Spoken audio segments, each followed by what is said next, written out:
So today what we want to do is go back and let me adjust my ribbon right here. So it's set up for 3D students right now.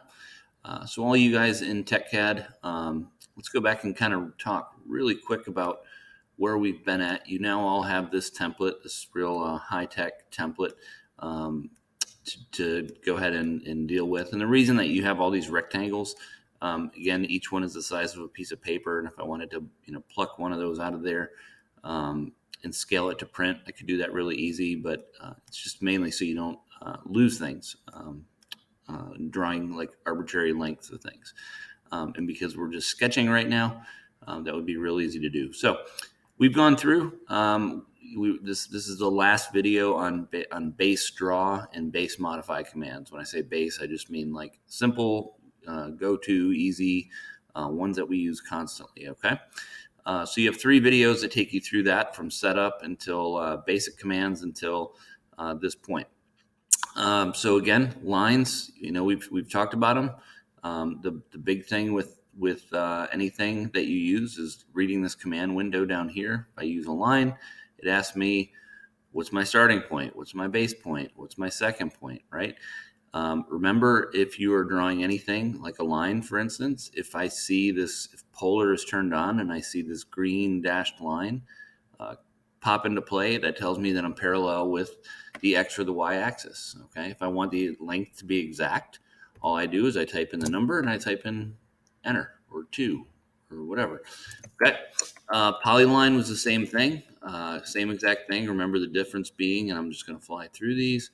This was the difference right here versus Polyline. If I draw a similar object, right, when I look at the Polyline, I click it, everything is connected. When I look at the line, everything is disconnected. Okay. Circles and arcs. Okay, we're going to cover those 2 things in polylines. But the other commands that we've done have been move, copy. We've done erase. We've done explode. We've done offset, I think. So let's go back and talk about a couple of those. All right. So let's just say I draw a line, and this line, I'm going to make it 4 inches long. So I just click the line, click the base point, typed in 4, I hit in enter. Now let's say I want to go ahead and make parallel copies of this line. This is where I'm going to use this tool called offset. Okay, and on 2018, I think the icon looks a little bit more like a cloud or something. This one looks more like a magnet. So if I click it, or I can hit letter O spacebar, people always want to click something right away. Just read what it says. It says specify the offset distance. Let's say I want to have multiple of these lines, and I want them to be 0.5 inches away from the first one. So I just type in 0.5. The first question it asked me was tell it a distance. I did. I hit enter. You'll see my crosshairs turn to a square, and it says select the object to offset. Okay, so this is what I want to offset. So I make a single click, and I'm not holding the click. Just watch what happens. When I move my mouse upward, it goes up. When I go downward, it goes down. Okay, pretty handy tool. So I can, and it will run the entire time, okay, that I'm wanting to use it. Okay, so this is very, very powerful in a lot of things. You'll find that once you get to be proficient at drawing, you don't make a lot of individual lines. You make a handful of basic ones, and then what you try to do is try to copy them, offset them, mirror them, use anything you can so you can just do it once and modify it. Okay. Real world application of this, I'm trying to think if I drew the floor plan for a home, and right off the bat, if the house was this big, right? Well, interior walls or walls have thicknesses, right? So in this case, I'm just making up like arbitrary numbers, but that now all of a sudden starts to look like the outside walls of a home. Okay. So there's offset. All right, explode and modify and join. There is no join button, but we did talk about these the other day. Just a reminder. I know I am going over a couple of things that we did, but you know what? If you can see them again, then that's great. So you got 2 triangles. They look not identical, but this one right here is made of of individual lines. This one right here is, that should have been made of individual lines. Oops. So now it's considered that I made it out of a polyline. Okay. So it's made out of a polyline. Look what happened. It's all connected. This one, individual lines. Well, in this case, I want to connect it. Okay. So what I'm going to do is I'm going to select it. I'm going to hit letter J. And you can see the first pop-up is join, or I can just hit the space bar. Hover over it now, click it, you can see the whole thing lights up. Oh, you know what? I'm not happy with this one. I want to go ahead and remove one part of it, but I don't want to erase the other two. Cool. Click it, come up here under the pencil eraser, select erase. All right. So now you have exploded one thing and you joined one thing. Let's talk about another modify command here. And this one is mirrors, one of my favorite ones to monkey around with. Actually, you know what? No, let's not do that. Let's do scale first, okay? So I'm going to draw a simple rectangle, okay? And when I draw, a good time to talk about rectangle would be right now. This rectangle tool up here is pretty easy to use. The thing that you will have to use is the @ symbol, and you'll have to use a comma, and you'll have to tell it 2 numbers, okay? So unless you had dynamic input on, but I don't want you guys to have that on because it's a nightmare for your computers. So what it does is it asks me for a starting point, okay? Starting point can be anywhere I want. Now it's asking me for another corner point. I can arbitrarily click anywhere on this screen I want to, okay? But let's just say I wanted to make this rectangle 6 inches wide and 3 inches high, okay? So in order to enter that information, you have to hit the @ symbol, right? The @ symbol, which is Shift 2, right? Look at my command window. So it says @. So now if what I'm doing is trying to go 6 over, you got to remember your math, your ordered pairs, right? So at 6 along the x-axis, comma, that's all you're doing is you're giving it an ordered pair. At 6, now I type in comma, I type in 3, I hit enter. Now all of a sudden I have a 6 by 3 rectangle, okay? Let's move that, all right? How did I move something again? Lots of ways to do it. I could come up here, click move. I could click the object and then just right click and say move. It's asking me for a base point. What was that? Oh yeah, it's where I want to pick it up from. Okay, so see these things, the more you use them, the more you get better with them, okay? So we talked about scale. Now, I'm sitting with a client or something, and I give them, I say, okay, well, I worked really hard to draw this rectangle for you. I think it's about the right size, okay? They say, you know what? I think it should be about half as big. Now I'm like, great. I got to go back to rectangle. Now I got to remember, okay, it was 6, and then it was 3, and whatever. I don't even remember the sizes of these things, right? I hope you can believe me that the size of a rectangle is a pretty simplistic type of thing here, but yeah, it could happen. It could happen with anything. So you say, you know, okay, well, they say, I just want it to be about half as big. Perfect. All right. So right here we have this tool called scale, and it is a box inside of a box. Okay. I almost never grab it there. Usually what I do is I select what I want to scale, and then I right click, and you can see it's right down here with all these other modify commands. So I click scale, okay? It asks me for a base point. Typically you want to scale things from the middle of the object. It may not have to be the exact middle of the object because you usually mess with them later, okay?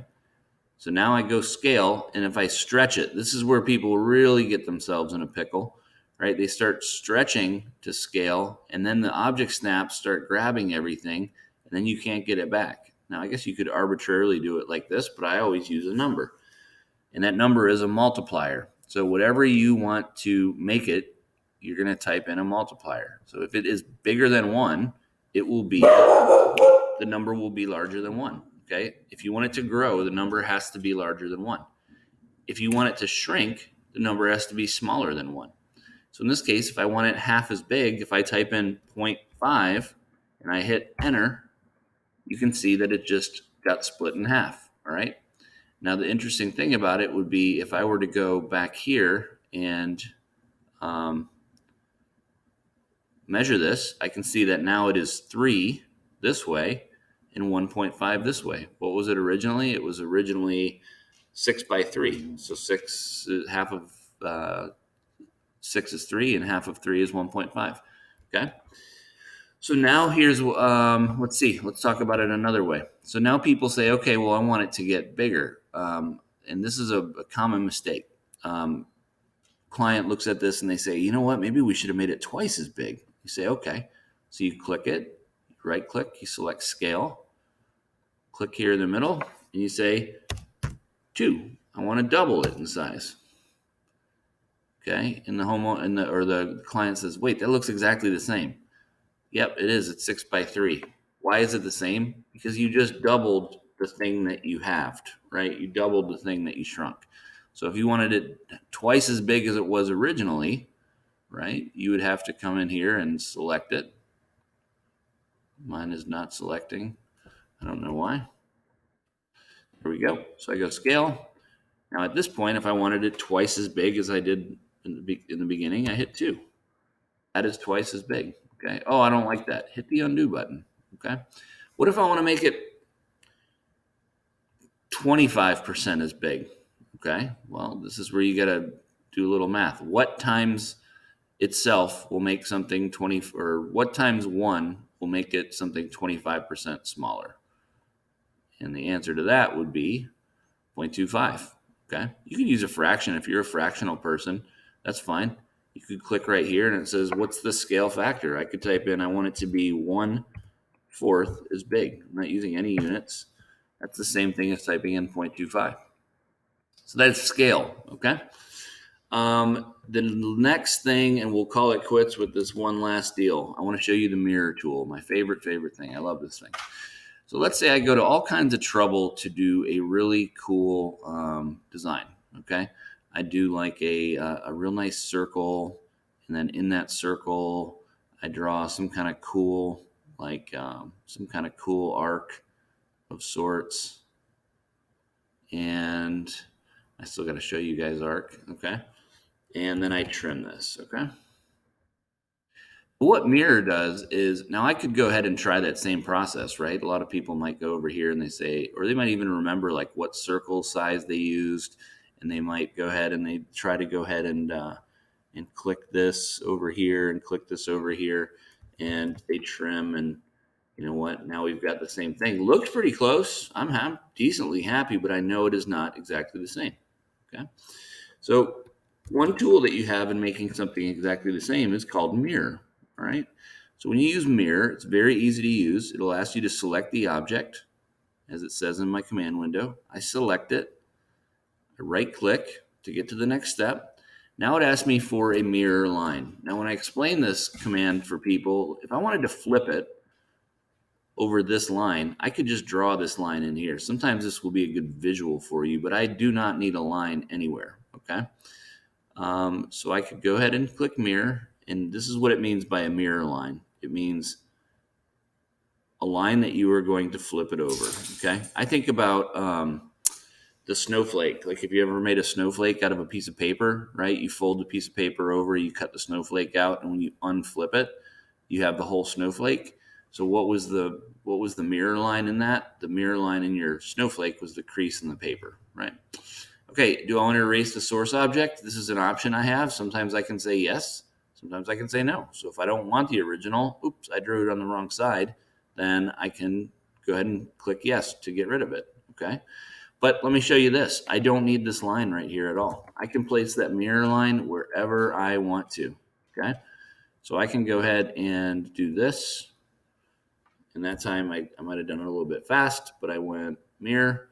I can click here, and I can click here, or I can come like all the way down, or I could make it at an angle. I can do whatever I want to, okay? Typical is parallel to an axis. In this case, no, I don't want to delete the object.